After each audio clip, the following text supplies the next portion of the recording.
എൻ്റെ എല്ലാ പ്രിയപ്പെട്ട വിദ്യാർത്ഥികളെയും ലേൺ ആൻഡ് ഗ്രോ യൂട്യൂബ് ചാനലിലേക്ക് സ്വാഗതം ചെയ്യുന്നു. ഇന്ന് നമ്മൾ പഠിക്കാൻ പോകുന്ന ഭാഗം കോൺസ്റ്റിറ്റ്യൂഷണൽ ബോഡീസ് ആണ്.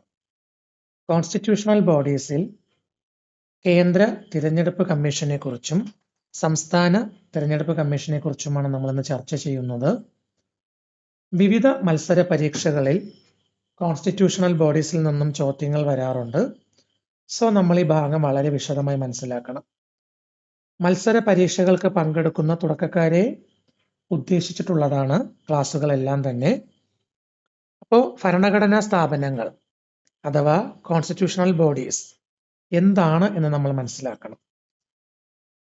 നമുക്ക് നോക്കാം, എന്താണ് ഭരണഘടനാ സ്ഥാപനങ്ങൾ അല്ലെങ്കിൽ എന്താണ് കോൺസ്റ്റിറ്റ്യൂഷണൽ ബോഡീസ്? സ്വയം ഭരണവും സ്വതന്ത്ര അധികാരങ്ങളുമുള്ള ഇന്ത്യൻ ഭരണഘടനാ പ്രകാരം നിലവിൽ വന്ന സ്ഥാപനങ്ങളാണ് ഭരണഘടനാ സ്ഥാപനങ്ങൾ എന്ന് പറയുന്നത്. ഒരിക്കൽ കൂടി പറയാം, സ്വയം ഭരണവും സ്വതന്ത്ര അധികാരങ്ങളുമുള്ള ഇന്ത്യൻ ഭരണഘടനാ പ്രകാരം നിലവിൽ വന്ന സ്ഥാപനങ്ങളാണ് ഭരണഘടനാ സ്ഥാപനങ്ങൾ എന്ന് പറയുന്നത്. സർക്കാരുകൾക്കോ കോടതികൾക്കോ ഇവയെ നിയന്ത്രിക്കാൻ അധികാരമില്ല. ഇത്തരം സ്ഥാപനങ്ങളിലെ ആർക്കെങ്കിലുമെതിരെ നടപടിയെടുക്കാൻ പാർലമെന്റിന് മാത്രമേ അധികാരമുള്ളൂ. അപ്പോൾ മത്സര പരീക്ഷകളിൽ കേന്ദ്ര തിരഞ്ഞെടുപ്പ് കമ്മീഷനെ കുറിച്ചും സംസ്ഥാന തിരഞ്ഞെടുപ്പ് കമ്മീഷനെ കുറിച്ചും സാധാരണയായി ചോദിക്കാൻ സാധ്യതയുള്ള ഒരു 30ഓളം ചോദ്യങ്ങളാണ് നമ്മൾ ഇന്നിവിടെ ഡിസ്കസ് ചെയ്യാനായിട്ട് പോകുന്നത്. അപ്പൊ നമുക്ക് നേരെ ക്വസ്റ്റ്യനിലേക്ക് പോകാം. ആദ്യത്തെ ചോദ്യം, തിരഞ്ഞെടുപ്പ് കമ്മീഷനെ കുറിച്ച് പ്രതിപാദിക്കുന്ന ഭരണഘടനാ വകുപ്പ്. തിരഞ്ഞെടുപ്പ് കമ്മീഷനെ കുറിച്ച് പ്രതിപാദിക്കുന്ന ഭരണഘടനാ വകുപ്പ് ആർട്ടിക്കിൾ 324. ആർട്ടിക്കിളിനെ നമുക്ക് അനുച്ഛേദം എന്നും പറയാം. കേന്ദ്ര തിരഞ്ഞെടുപ്പ് കമ്മീഷൻ നിലവിൽ വന്നത് കേന്ദ്ര തിരഞ്ഞെടുപ്പ് കമ്മീഷൻ നിലവിൽ വന്നത് 1950 ജനുവരി 25-നാണ്. 1950 മുതൽ 1989 ഒക്ടോബർ 15 വരെ ഒരു ഇലക്ഷൻ കമ്മീഷണർ മാത്രമാണ് ഉണ്ടായിരുന്നത്. എന്നാൽ 1989 ഒക്ടോബർ 16 മുതൽ 2 ഇലക്ഷൻ കമ്മീഷണർമാരെ കൂടി നിയമിച്ച് 3 അംഗ ഇലക്ഷൻ കമ്മീഷനാക്കി മാറ്റി. 1990 വീണ്ടും ഏകാംഗ ഇലക്ഷൻ കമ്മീഷനാക്കി മാറ്റി. 1993 വീണ്ടും 3 അംഗ ഇലക്ഷൻ കമ്മീഷനാക്കി. നിലവിൽ കേന്ദ്ര തിരഞ്ഞെടുപ്പ് കമ്മീഷനിൽ ചീഫ് ഇലക്ഷൻ കമ്മീഷണർ ഉൾപ്പെടെ 3 അംഗങ്ങളാണ് ഉള്ളത്. മുഖ്യ തിരഞ്ഞെടുപ്പ് കമ്മീഷണറെയും മറ്റ് 2 കമ്മീഷണർമാരെയും നിയമിക്കുന്നത് രാഷ്ട്രപതിയാണ്, ഇന്ത്യൻ പ്രസിഡന്റാണ്. മുഖ്യ തിരഞ്ഞെടുപ്പ് കമ്മീഷണറെ നീക്കം ചെയ്യുന്നതിനുള്ള നടപടിക്രമം ഇംപീച്ച്മെന്റ് ആണ്. മുഖ്യ തിരഞ്ഞെടുപ്പ് കമ്മീഷണറെ നീക്കം ചെയ്യുന്നതിനുള്ള നടപടിക്രമം അറിയപ്പെടുന്നത് ഇംപീച്ച്മെന്റ് ആണ്. ഇംപീച്ച്മെന്റ് എന്ന് പറയുന്നത് സുപ്രീം കോടതി ജഡ്ജിയെ മാറ്റുന്ന അതേ രീതിയിലാണ് ഇവിടെയും ചെയ്യുന്നത്. 2011 മുതൽ ജനുവരി 25 ദേശീയ സമ്മതിദായക ദിനമായി ആചരിക്കുന്നു. നമുക്കറിയാം, കേന്ദ്ര തിരഞ്ഞെടുപ്പ് കമ്മീഷൻ നിലവിൽ വന്നത് 1950 ജനുവരി 25-ആണ്. ജനുവരി 25 എന്നുള്ള തീയതി 2011 മുതൽ ദേശീയ സമ്മതിദായക ദിനമായി ആചരിക്കുകയാണ്. തിരഞ്ഞെടുപ്പ് കമ്മീഷണർമാരുടെ കാലാവധി എന്ന് പറയുന്നത് 6 വർഷം അഥവാ 65 വയസ്സാണ്. ലോകസഭാ അംഗങ്ങളുടെയും രാജ്യസഭാ അംഗങ്ങളുടെയും അയോഗ്യതയെ സംബന്ധിച്ച് രാഷ്ട്രപതിയെ ഉപദേശിക്കുന്നത് ഇലക്ഷൻ കമ്മീഷനാണ്. രാഷ്ട്രീയ പാർട്ടികൾക്ക് അംഗീകാരം നൽകുന്നതും വോട്ടർ പട്ടിക പ്രസിദ്ധീകരിക്കുന്നതും ചിഹ്നം അനുവദിക്കുന്നതും തിരഞ്ഞെടുപ്പ് കമ്മീഷനാണ്. നമ്മുടെ രാജ്യത്തുള്ള ഓരോ രാഷ്ട്രീയ പാർട്ടികൾക്കും അംഗീകാരം നൽകുന്നതും വോട്ടർ പട്ടിക പ്രസിദ്ധീകരിക്കുന്നതും ചിഹ്നം അനുവദിക്കുന്നതും തിരഞ്ഞെടുപ്പ് കമ്മീഷനാണ്. ലോക്സഭ നിയമസഭാ തിരഞ്ഞെടുപ്പുകൾക്കുള്ള വോട്ടർ പട്ടിക തയ്യാറാക്കുന്നത് ഇലക്ടറൽ രജിസ്ട്രേഷൻ ഓഫീസറാണ്. 9ാമത്തെ ചോദ്യമായിട്ട് നമ്മൾ നോക്കുന്നത്, രാഷ്ട്രപതി ഉപരാഷ്ട്രപതി, ലോക്സഭാ അംഗങ്ങൾ, രാജ്യസഭാ അംഗങ്ങൾ, സംസ്ഥാന നിയമസഭാ അംഗങ്ങൾ തുടങ്ങിയവരുടെ തിരഞ്ഞെടുപ്പുകൾക്ക് മേൽനോട്ടം വഹിക്കുന്നത് കേന്ദ്ര തിരഞ്ഞെടുപ്പ് കമ്മീഷനാണ്. അപ്പോ കേന്ദ്ര തിരഞ്ഞെടുപ്പ് കമ്മീഷൻ മേൽനോട്ടം വഹിക്കുന്ന തിരഞ്ഞെടുപ്പുകളാണ് രാഷ്ട്രപതി, ഉപരാഷ്ട്രപതി, ലോകസഭാ അംഗങ്ങൾ, രാജ്യസഭാ അംഗങ്ങൾ, സംസ്ഥാന നിയമസഭാ അംഗങ്ങൾ തുടങ്ങിയവരുടെ തിരഞ്ഞെടുപ്പ്. രാഷ്ട്രപതി, ഉപരാഷ്ട്രപതി എന്നിവരുടെ തിരഞ്ഞെടുപ്പ് സംബന്ധിച്ച തർക്കങ്ങൾ പരിഹരിക്കുന്നത് സുപ്രീം കോടതിയാണ്. MLA, MP എന്നിവരുടെ തിരഞ്ഞെടുപ്പ് സംബന്ധിച്ച തർക്കങ്ങൾ പരിഹരിക്കുന്നത് ഹൈക്കോടതി. അപ്പോ തിരഞ്ഞെടുപ്പ് സംബന്ധിച്ചുള്ള തർക്കങ്ങൾ പരിഹരിക്കപ്പെടുന്നത് കോടതി മുഖാന്തരമാണ്. MLA-യുടെയും MP-യുടെ ഇവരുടെ തിരഞ്ഞെടുപ്പ് സംബന്ധിച്ച തർക്കങ്ങൾ പരിഹരിക്കുന്നത് ഹൈക്കോടതിയാണ്. രാഷ്ട്രപതി, ഉപരാഷ്ട്രപതി എന്നിവരുടെ തിരഞ്ഞെടുപ്പ് സംബന്ധിച്ച തർക്കങ്ങൾ പരിഹരിക്കുന്നത് സുപ്രീം കോടതിയാണ്. മറ്റൊരു കാര്യം നമ്മൾ മനസ്സിലാക്കാനായിട്ടുള്ളത് തിരഞ്ഞെടുപ്പ് കമ്മീഷന്റെ ആസ്ഥാനം. തിരഞ്ഞെടുപ്പ് കമ്മീഷന്റെ ആസ്ഥാനം എന്ന് പറയുന്നത് ഡൽഹിയിലെ നിർവചൻ സദനാണ്. ഇന്ത്യയിലെ ആദ്യത്തെ തിരഞ്ഞെടുപ്പ് കമ്മീഷണർ, ഒട്ടുമിക്ക മത്സര പരീക്ഷകളിലും റിപ്പീറ്റ് ചെയ്ത് ചോദിക്കുന്ന ഒരു ക്വസ്റ്റ്യൻ ആണത്. ഇന്ത്യയിലെ ആദ്യത്തെ തിരഞ്ഞെടുപ്പ് കമ്മീഷണർ സുകുമാർ സെൻ.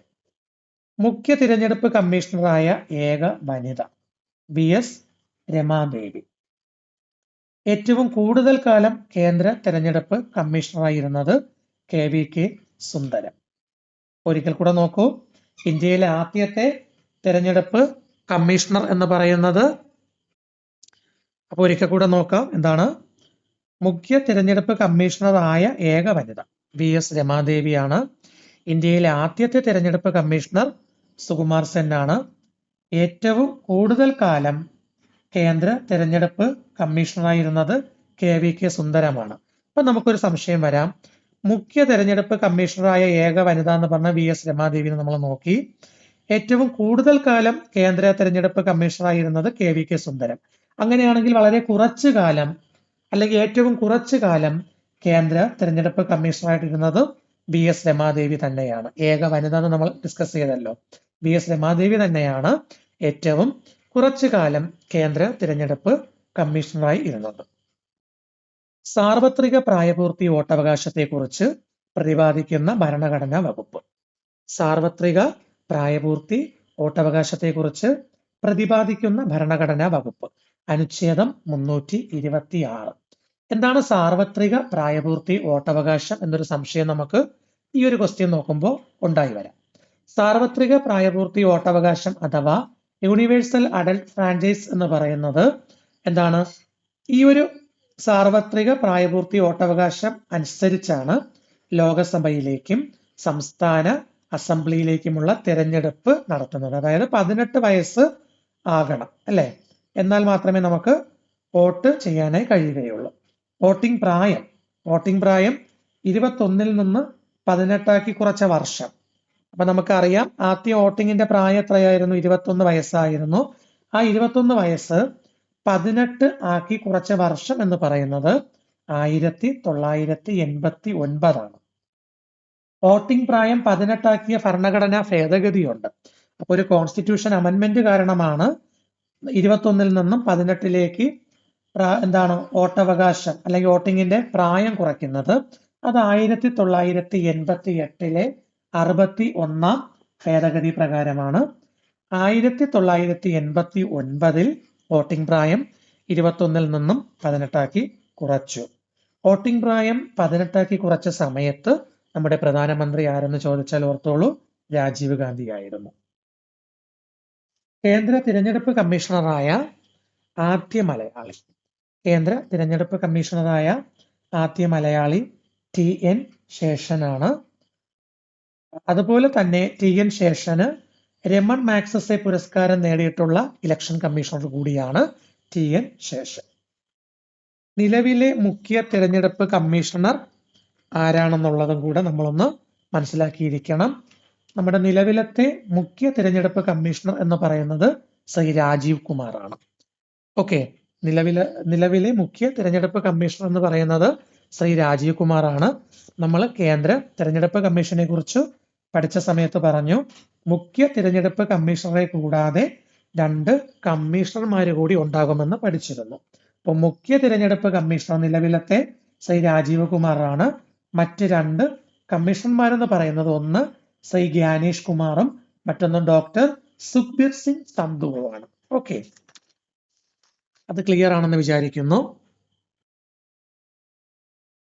ആദ്യ പൊതു തിരഞ്ഞെടുപ്പ്